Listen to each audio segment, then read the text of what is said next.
Olá, toda semana aqui no Câmara Livre nós conversamos com gente, com as pessoas e suas trajetórias, para que a gente possa compartilhar com você histórias e escolhas de vida. E assim, quem sabe, eventualmente, conversar com você em casa, com o mundo ao seu redor. Alexandre Augusto de Matos, com 2 T's, Zwicker, um pouco português, um pouco alemão, as duas coisas. As duas coisas. E ainda tem aí uma miscelânea no meio, que minha avó era espanhola, né? Nem brasileira ela era, tinha registro de estrangeira, meu avô de família portuguesa e a família do meu pai de descendência alemã. Qual a memória afetiva de infância, um fato, uma pessoa, um personagem ou algo que quando você olha lá ainda antes de ser adolescente, sempre lhe cai à memória? Eu acho que o estarem junto, estar em família. Eu acho que sempre tivemos assim algumas situações na minha família, na minha vida, que sempre a gente estava junto. Independente do momento, independente do que fosse, a gente ou viajava junto, estava junto com meus pais, com meus avós, nós sempre fomos muito próximos. Muitos jovens têm dificuldade natural de escolher suas profissões aos 16 e 17. No seu caso, você já nos contou fora do ar aqui que tem uma relação de referência dentro de casa. Para quem não conhece a história de Tiburcio de Matos, ela é bastante significativa na área em que você atua. Tem alguma relação ou não? 100%. Nunca foi uma escolha difícil para mim e às vezes eu brinco com as pessoas que eu sempre soube do que ia fazer com aos 13 anos, 14 anos. Eu lembro quando eu comecei a ir no escritório do meu avô, da minha mãe, né, que eles eram sócios, isso não vou lembrar exatamente a data, ele assinou minha carteira de trabalho e falou assim, você vai aposentar antes de começar a trabalhar. E tenho lá meu registro no escritório dele, era pessoa física, o escritório ainda, mas está bonitinho, comecei a trabalhar por conta deles, né, ajudando, indo na prefeitura, buscando documentos, era quase um office boy.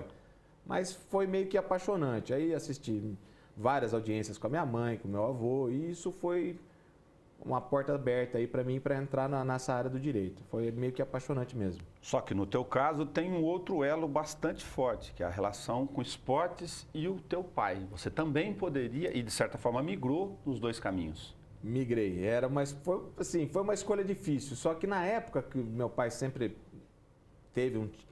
foi professor de esporte, professor do estado, foi uma pessoa assim que fez muito pelo esporte bauruense, pela região bauruense, desenvolveu o esporte de uma forma, desde a forma lúdica, com escolinhas, com crianças, até uma equipe competitiva. Só que eu via que aquilo lá não dava dinheiro.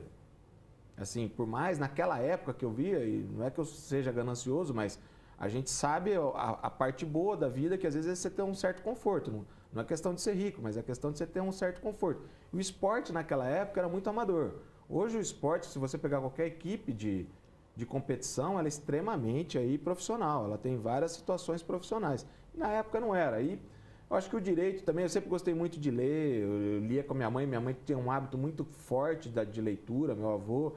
Eu acho que foi um pouquinho mais para a área do direito. Eu lia, tirei aqueles livros Sabrina, lembra disso? Da antiga, eu lia isso aí. Eu li muito. Lia a Bíblia, tudo que podia ler eu lia. Alexandre, então a gente tem que compartilhar uma questão com os jovens aqui que boa parte, como eu disse, nem sabem a profissão e alguns estão na mesma situação que você esteve. Gosta de duas coisas, tem experimento no dia a dia com duas coisas, o direito e o esporte. Aí chega lá aos 16, 17, começa a ficar ansioso ou a família começa a pressionar. O que você diria para eles? Faça o que seu coração manda. Porque às vezes a relação de emprego, ela não é você falar, eu vou ganhar dinheiro sendo advogado, sendo juiz, promotor numa área de direito, mas eu vou ser muito mais feliz sendo um esportista, um técnico, um profissional da área de esporte. Faça o que seu coração manda. E eu sempre achei que meu coração pendia para o lado do direito. Eu já fui presidente de Tribunal de Justiça Desportiva. Toda a área do direito eu usei dentro do esporte e ainda utilizo ela assim. Elas caminham para mim simultaneamente na minha vida, sempre foram muito ligadas, ambas as áreas. Se você comparar o último paralelo que você comentou com a gente e o histórico do teu pai, Paulo Zwicker, ele fez milagres, sem nenhum exagero, para o período, pensando em esporte de alta performance e as condições da época. Foi.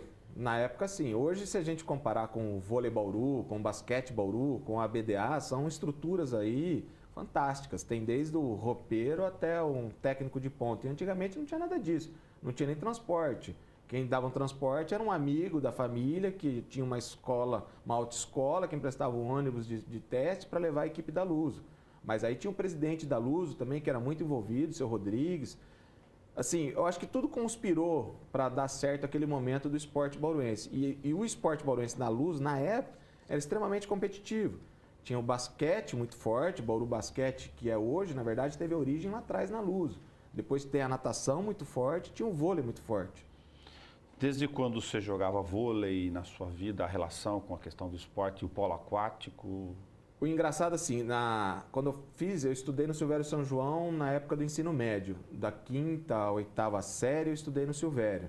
No Silvério São João tinha um professor de educação física que fez estágio com meu pai, que era amigo do meu pai, e nós montamos um time de vôlei no Silvério São João. E esse time de vôlei do Silvério São João foi campeão estadual. Perdeu para a Luso, que aí deu algum problema, porque os jogadores da Luso estudavam no Silvério, e deu um problema, que eu digo competitivo, né? Sim, lógico. Aí a gente tinha que jogar pela Luso, nós jogamos pela Luso, mas nós fomos campeão estadual, e o técnico levava a gente no carro dele, era muito interessante. Nessa parte minha, meu pai sempre foi muito rígido em termos de disciplina, de horário, de acordar. O esporte, assim, tem essa benesse. Você aprende a ter uma disciplina muito forte.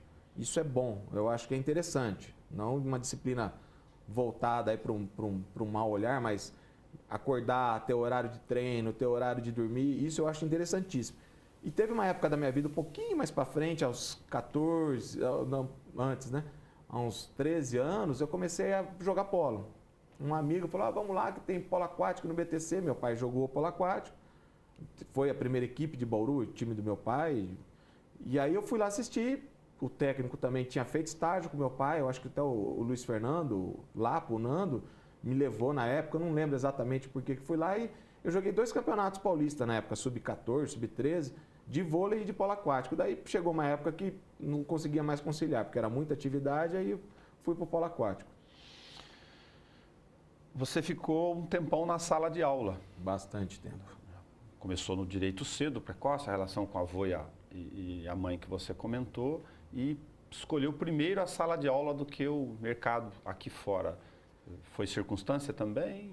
Também, assim, eu sempre advoguei. Eu tinha, na verdade, eu brincava que eu tinha 3 períodos de emprego, né? Eu advogava de manhã, advogava à tarde e à noite eu dava aula. Eu comecei dando aula em cursos para concursos, para exames de ordem, eu tinha 22 anos, 23 anos. Só que junto com isso eu fazia mestrado em São Paulo. Então eu viajava. Desse período, desde então, eu sempre dei aula. É uma paixão minha. Eu gosto de dar aula, eu acho fantástico, mesmo tendo ali uma parte meia ruim, que é corrigir muita prova, mas é uma metodologia de avaliar, não tem outra escapatória. Sempre gostei de dar aula. Só que meus filhos foram crescendo, ou começaram a nascer, né? Não era nem crescendo, porque minha filha nasceu, estava em sala de aula, meu filho eu ia dar aula. Aí eu meio que parei um pouco de dar aula, mas é uma grande paixão. Eu adoro mesmo, gosto mesmo de dar aula. Apesar de você estar na área do setor privado, a gente vai chegar depois com um braço em mais de um assunto. Você foi fazer mestrado em processo civil.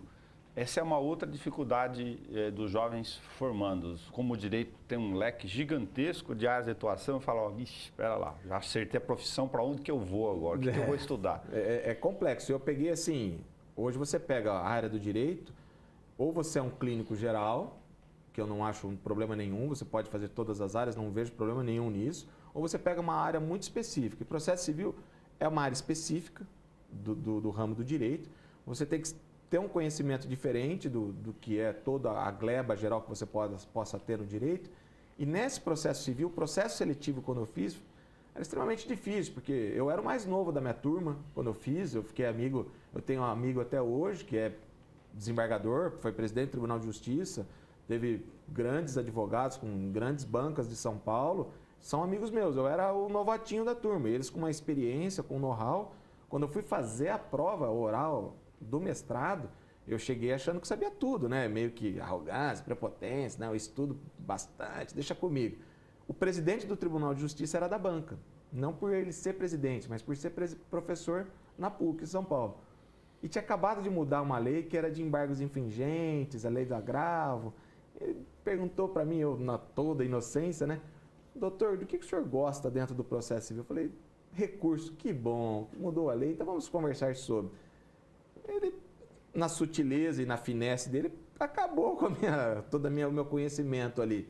Naquele momento eu falei, não admito ele saber mais ou eu não ter esse conhecimento que ele tinha. Falei, não passei na prova, foi assim, eu saí de lá meio que triste. Bom, paciência, sou novo, vamos estudar para o próximo semestre, próximo ano, né, que prova de mestrado é anual. Aí, para minha surpresa, a hora que eu olhei lá depois no resultado, eu estava entre tantos que geralmente prestam, né, fui selecionado. Daquele momento para frente, eu estudei mais do que precisava, até para eu entender o que eles estavam conversando, porque é texto aí em alemão, muita origem alemã, traduzido, né, porque eu não sei falar o alemão, inglês, espanhol, e foi muito interessante. De certa forma, o que você nos disse em algum sentido é que a frustração ensina? Muito, muito. Se você tiver um pouquinho de resiliência, um pouquinho de persistência, muito. Pô, fiz isso errado, por que eu não posso melhorar? Posso melhorar, estuda mais. Eu sempre brinco com os alunos, o limite do aluno são eles mesmos. A persistência dele é que vai levar ele para algum lugar. Tinha um aluno que hoje ele é um amigo, os alunos tornam-se amigos, né? Os bons alunos, eles tornam-se amigos. Eu pegava tanto no pé dele, e ele é um atleta desportivo, falei, um dia esse cara vai me pegar, vai ficar bravo comigo realmente, né? Ele passou no exame de ordem, que é, teoricamente, aí um grande desafio para os alunos de direito, ele passou na primeira prova que ele prestou. Você acha, do ponto de vista conceitual, um bom método de aferição o exame de ordem, dada a pulverização e especialização e conteúdos, detalhismos de vários assuntos? Se eu quiser, eu faço um exame de ordem que estraçalha um graduado. Sem dúvida. Eu acho necessário em certo ponto. Não é isso que vai, na verdade, impedir alguém de seguir a vida trabalhando. Às vezes, naquele momento, ele não estava bem.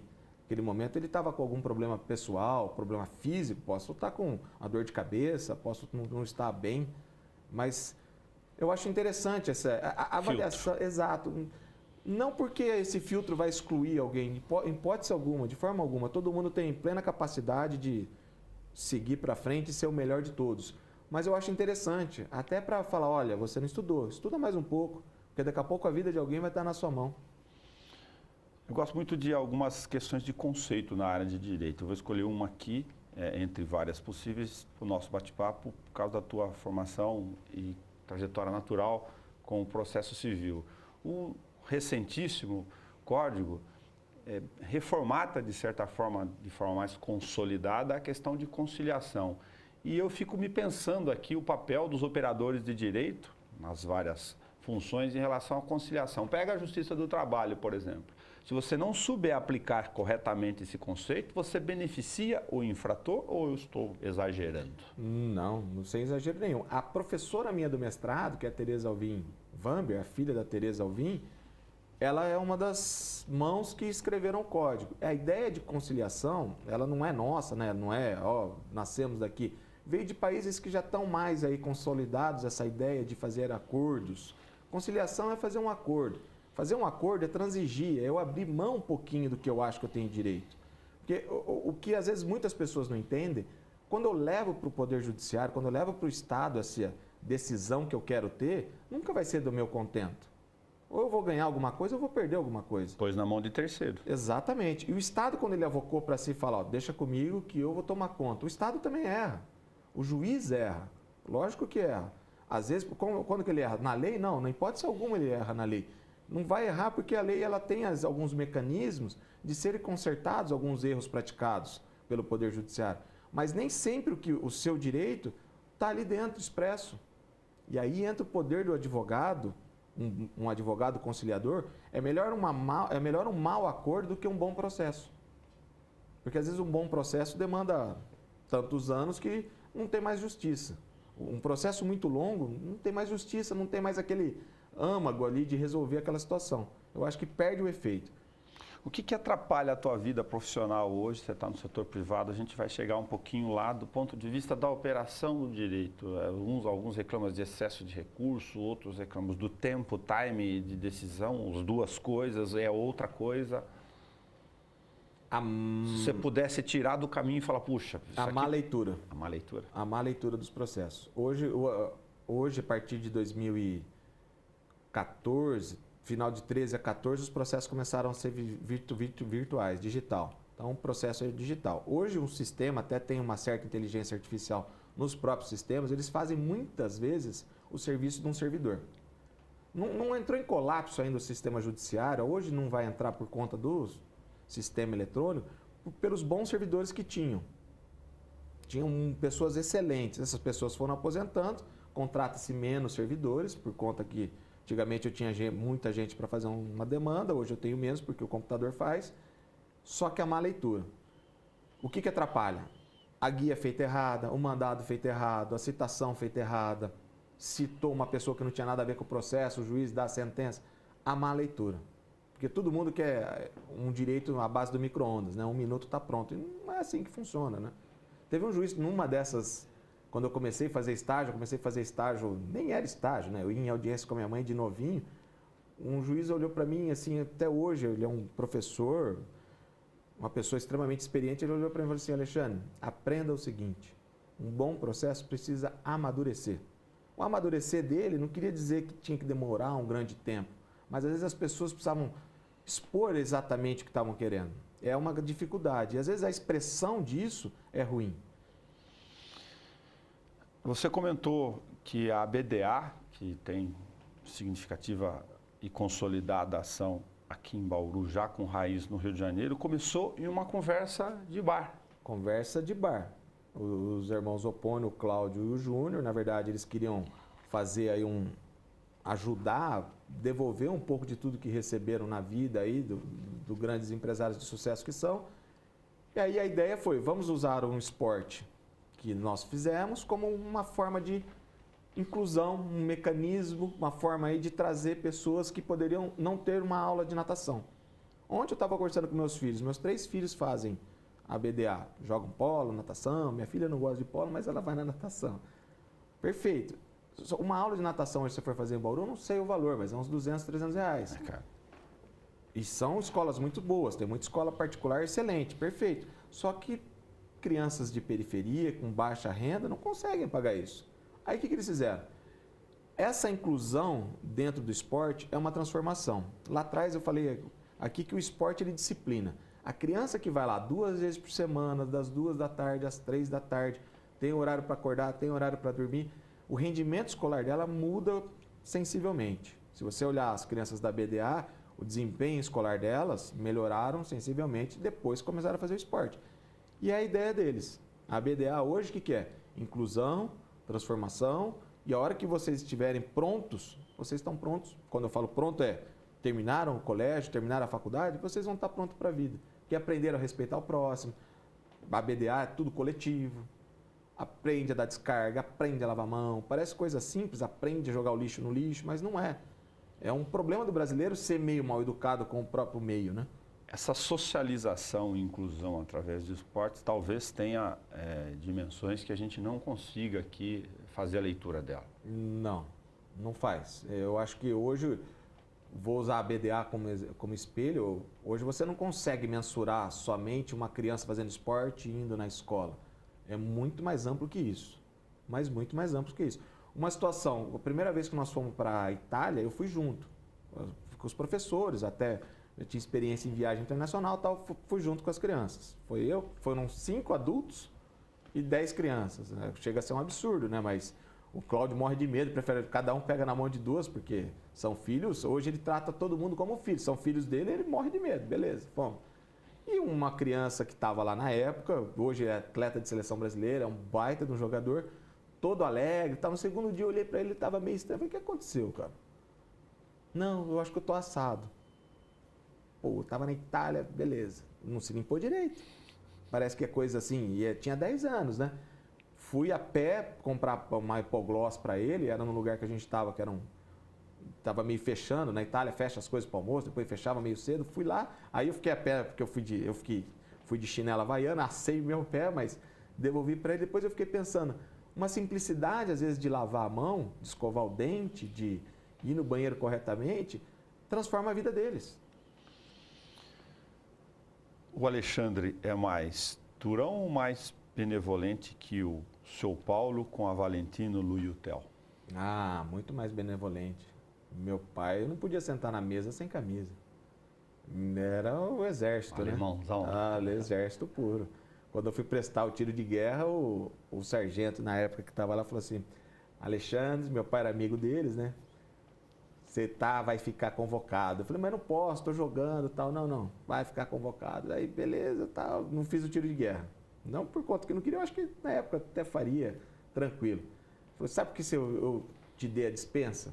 Você tem um exército na sua casa. Meu pai era totalmente rígido, tinha que acordar no horário, dormir no horário, almoçar no horário. Era muito rígido. Às vezes eu sou meio rígido, mas bem pouquinho, bem tranquilinho. Eles têm 10, 6 e 3 anos. São 3 fases de aprendizado e reaprendizado. Vai, a hora que eu estou acessando uma fase, o outro está no meio, aí o outro está no meio. Eles são assim, iguais, mas são temperamentos totalmente diferentes. A gente conversa muito com psicologia, comportamento aqui para a nossa missão pública e aproveita muito, lógico, os especialistas da área da Unesp. Na área de psicologia infantil, eles falam muito sobre a dificuldade que os pais da era digital e aqueles que foram criados no mundo analógico, como você migrou, né, para essa nova tecnologia do ponto de vista comportamental, têm de conseguir segurar a onda lá em casa no dia a dia. Você tem um de 3, um de 6 e uma de 10. Então, assim, eu tenho uma sorte disso porque eu gosto de tecnologia e entendo de tecnologia. Eu tenho essa vantagem, eu acho. Tá. Então, ainda... Isso para conversar com eles. Também, né? E assim, a gente tem que impor limite, porque senão é videogame, iPad... Eu ia falar dos excessos. É o tempo inteiro, é o tempo inteiro. Um acordo que nós fizemos minha filha ela ganhou o telefone esse ano, não era para ter, sabe? Uma coisa de emergência tal. Ela tinha um telefone, mas não tinha chip. Aí meu filho agora está com um telefone que está sem chip, que é um iPod. Eles têm iPod, têm iPad e têm iPhone. É muito ai. iPad e iPhone. É muito ai. Daí tem o iPadão e o iPadinho. Só que assim, eles gostam. Isso eu acho que depende muito de espelho que você tem. Os meus filhos, eles gostam. Eu chego em casa à tardinha, eles vão jogar bola comigo. Eles querem jogar de bobinho, eles querem jogar bola, eles querem apostar corrida. A gente aposta a corrida na sala de casa. E o ambiente da minha casa, a gente trata muito de esporte. Ou assiste jogo, ou vai na BDA assistir jogo, ou assiste jogo de futebol. Eu assisto muito esporte, eu acho que isso vai ajudando Equilibra o jogo um pouco. Mas aí você está falando, mas aí você está vendo parte digital também, né? Mas eu participo bastante. Minha casa tem cama elástica que eles pulam, então é quase um parque de diversão. Você teve dificuldade de migração ou você foi natural? Ele está falando da geração analógica para o digital, acaba se incorporando naturalmente para alguns e outros não. Para mim foi natural. O engraçado é que quando eu comprei o primeiro computador, eu comprei um computador, era um 386, não era nem 486, e comprei um fax para o escritório. Eu tinha uma moto, vendi a moto, olha o preço que era. Comprei um fax, o fax era um espetáculo, né? Chegava lá, folha, belezinha. E um computador. Então isso sempre foi para mim apaixonante. Eu gosto de tecnologia, sempre foi. Trocar um pouquinho de tema de novo. Para o cidadão Alexandre comentar aqui. O Supremo Tribunal Federal é visto, no momento que a gente está gravando aqui, na boca do primeiro turno das eleições de 2018, como um órgão que gerou muito ativismo político. Que impressão você, cidadão, tem sobre ele? Eu ainda entendo do que eles estão falando, mas para o cidadão leigo, quando eu falo leigo que não é do meio jurídico, é horrível. É péssimo. É péssimo, porque daí eles não entregam o que efetivamente deveriam entregar para esse cidadão. A falta de praticidade, a falta de lógica, a falta de observância em algumas situações. E aí entra a questão política. O Supremo Tribunal, ele é indicação exclusivamente política. Eu posso ser ministro do Supremo. Posso ser. Precisa ser da área jurídica? Não. Precisa ser uma pessoa acima de 35 anos, com ilibada reputação e conhecimento na área. Já teve um médico ministro do Supremo, sem problema nenhum.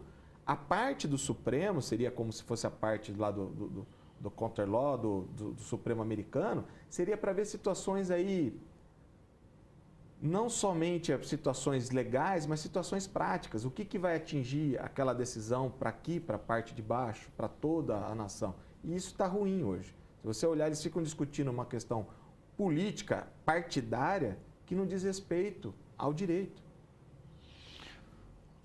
Que questões da operação do direito ou do dia a dia geram maior dificuldade? Porque você está falando de trabalhar para uma grande corporação, trabalhar para o setor privado, relações contratuais de grande porte e todos os caminhos têm amarras.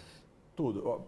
Para entender, até para quem está começando no direito, eu quero advogar para um banco grande, eu quero advogar para o banco X, perfeito. Para advogar para o banco X, a complexidade hoje do mercado é tão grande que você precisa ter uma carta de fiança, uma carta de seguro para advogar para esse banco. O banco hoje não pega um escritório se não for respaldado por uma segurança financeira. Começa uma dificuldade. Isso é difícil para quem está começando na área jurídica. Outra dificuldade que eu acho que tem, relação interpessoal. Todo mundo quer resolver o imediato e nem sempre é imediato. Só que daí aparece uma situação ruim, que é o pagamento de conta. O advogado, estou falando no meu caso, o advogado paga-se conta mensalmente. O advogado, ele não é preparado, eu dei aula há muito tempo em escola de direito, o advogado não é preparado para todo o caos de um escritório. E quando eu falo o caos do escritório, ele tem que ter a parte de conhecimento técnico, ele tem que ser administrador de empresa, porque o escritório hoje, por menor que seja, se eu for trabalhar na minha casa, eu tenho que administrar, que eu tenho que pagar luz, internet. Gestor. Eu tenho que ser um gestor, eu não vou entender disso, eu não sou preparado para isso, eu não sei, às vezes, que tipo de imposto eu vou recolher, E isso vai dificultando. Às vezes a pessoa podia ser muito boa numa parte jurídica, só que ela se perde fazendo uns aquéns aí, ela começa a dar volta. É pincher tentando pegar o rabo cortado dele, não consegue chegar nunca. E é ruim. Perde-se um pouco o foco do direito. A grande dificuldade que eu acho é todo esse mecanismo criado, toda essa burocracia criada por uma pessoa que está começando. Imagina um recém-formado de 23 anos, 24 anos, tendo que tomar conta disso tudo e ainda trazer dinheiro. É muito difícil ser profissional liberal no Brasil. Extremamente difícil, custa muito caro. Falando em bobagem, vamos falar, sem pagar aluguel caro, vai gastar R$1.000 e poucos. Você perdeu um irmão muito cedo. Perdi. Uma experiência bastante traumática pela própria natureza. Como conviver com isso? Tristeza. Assim, muito tempo. Meu irmão era uma pessoa muito boazinha. A gente brincava que meu pai era muito rígido, né? Era meu pai encarnar minha irmã e meu pai extremamente rígida. Eu sou meio que às vezes sou meio rígido, às vezes eu sou mais fanfarrão. E meu irmão era meu avô, era minha mãe. Pessoas extremamente sociáveis, amigas. E perder irmão, perder filho, não é a ordem natural da situação. Meu irmão faleceu aos 28 anos, ele era muito novo, teve um câncer que foi descoberto depois de 2 meses de uma dor inicial que ele teve, foi descoberto, ficou em tratamento, fez tantas quimioterapias, nunca conseguiu operar na época por conta do jeito que estava o câncer e faleceu. Na época, não sei, foi assim uma grande ruptura familiar, né? Você vê aquele seu amigo sendo enterrado, é ruim. Difícil arrumar pai e mãe. Eu acho que difícil. Bem complexo.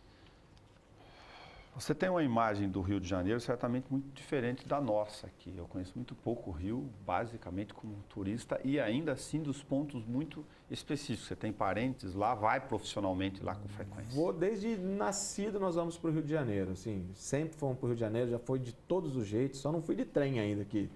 Mas adoro o Rio de Janeiro. Eu acho que o carioca ele tem um jeito de viver diferente. O grande problema do carioca por ter sido uma colônia portuguesa, quando eu falo colônia, porque ali virou um quintalzão do Império Português. A família real estava lá. Exato. Tem muitas situações ruins lá, mas o povo carioca é um povo extremamente agradável, são divertidos, são trabalhadores, sim, que a gente fala, o carioca vai para a praia. Não é verdadeiro, eles trabalham, eles têm muita dificuldade, eu acho, às vezes, com o próprio sistema que foi criado, com a lei do Gerson, com a lei de dar-se um jeitinho, faz-se de qualquer jeito. Isso é uma cultura, mas hoje a moçada que vem vindo, eu acho que eles estão bem diferentes. Já fui em morro no Rio de Janeiro, já fui na Rocinha, subi em vários outros tantos morros lá, nunca tive problema com nada. Não estou falando que é extremamente seguro, não é isso que eu quero dizer. Tem a criminalidade? Tem a criminalidade. Na BDA, começou em abril de 2018, esse ano, nós começamos no Maracanã, no Júlio Delamare, e a relação até com a própria concessionária, eles olhavam ali a piscina, que eles queriam aterrar a piscina do Júlio Delamare, que é uma referência para o mundo, né, dos esportes aquáticos, eles queriam aterrar e fazer um estacionamento. Então, meio que nós, com a devida proporção do que eu vou dizer, meio que nós salvamos ali aquele espaço aquático. E hoje nós estamos com 600 crianças, mas a meta é para ter 6.000. Por que vocês não estão com 6.000? Roubaram todos os fios elétricos do Júlio Delamare. Quando eu falo roubaram, não é um fiozinho, são cabos elétricos. Quando eu fui lá a primeira vez conhecer, o Júlio Delamare, a parte de maquinário, estava todo submerso, dentro d'água. Daí a Zopone, tem escritório lá, desalagou a casa de máquinas e falou, não, tá todos os fios, tá tudo aí. Só que os fios que ficavam subterrâneos roubaram. Era quase 14 toneladas de fio. Quer dizer, não foi um amador, né? Que ia lá, toda a parte elétrica é pesada e tal. Limpamos, arrumamos, fizemos tudo. Todas as torneiras do banheiro, chuveiros, foi tudo roubado. Tudo furtado, né? Arrumamos tudo. Estamos com 600 crianças. Agora, se a gente conseguir, estamos precisando de um parceiro local no Rio de Janeiro. É a grande ideia nossa. A gente quer ter a comunidade junto para a gente começar a atender efetivamente os 6.000 que a gente pretende. Alexandre, tem alguma questão que você gostaria de falar e eu não deixei você falar? Fica à vontade. Pessoal, não. Eu acho que o espaço de vocês aqui eu acho fantástico. Eu assisto, eu acho que vocês fazem assim, a TV Câmara ela tem um diferencial assim, interessantíssimo para ter esse espaço aberto, não por eu estar aqui, mas eu assisto várias pessoas, que você falou, tem pessoas da área de saúde, eu acho interessantíssimo, que entrega a ideia de vocês, é a ideia que nós temos na BDA. Trazer um pouquinho local da cidade para a própria população. Muito obrigado por você ter vindo fazer esse recorte conosco aqui e colaborado com essa nossa missão pública. Obrigado. Estou à disposição. O esporte gera disciplina, educa, faz relações de vida e cria horizontes além do polo aquático. Com certeza, atletismo, natação, coral e música e gente. Então pratique esporte. Até o nosso próximo encontro.